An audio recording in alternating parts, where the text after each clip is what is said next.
অনুমতি নেই, তবুও দাপটের সাথে চলছে সিএনজি অটোরিকশা। ঢাকা থ ও গাজীপুর থ সিরিয়ালের সিএনজি অটোরিকশা নির্দিষ্ট রোডে চলাচলের অনুমতি না থাকলেও প্রতিদিন সড়কে দেখা মিলছে শত শত গাড়ির। অনেক সিএনজির নেই বৈধ কাগজপত্র, আবার অনেকেরই নির্ধারিত এলাকার বাইরে চলাচল করছে, যা সরাসরি আইনের লঙ্ঘন। প্রশাসনের নজরদারির ঘাটতি, প্রভাবশালী সিন্ডিকেট নিয়ন্ত্রণ এবং সাংবাদিকের প্রভাব, এই তিন কারণেই থামছে না এই অবৈধ কার্যক্রম।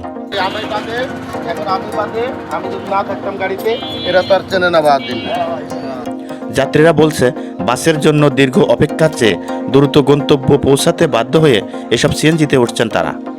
আইন থাকলে প্রয়োগ না থাকায় দিন দিন বাড়ছে অবৈধ সিএনজির দৌরাজ্য। এখনই কার্যকর ব্যবস্থা না নিলে পরিস্থিতি হতে পারে আরও ভয়াবহ। এটা কার? এটা কার গাড়ি? আপনি তো আপনার আজকে কোন বাহাদুর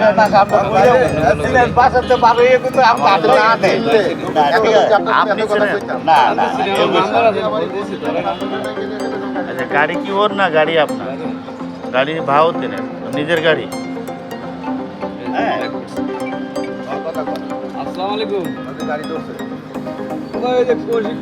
এই কৌশিক ভাইয়ের কথা কও, মিঠু ভাইয়ের কথা কও, কৌশিক ভাইয়ের কথা কও।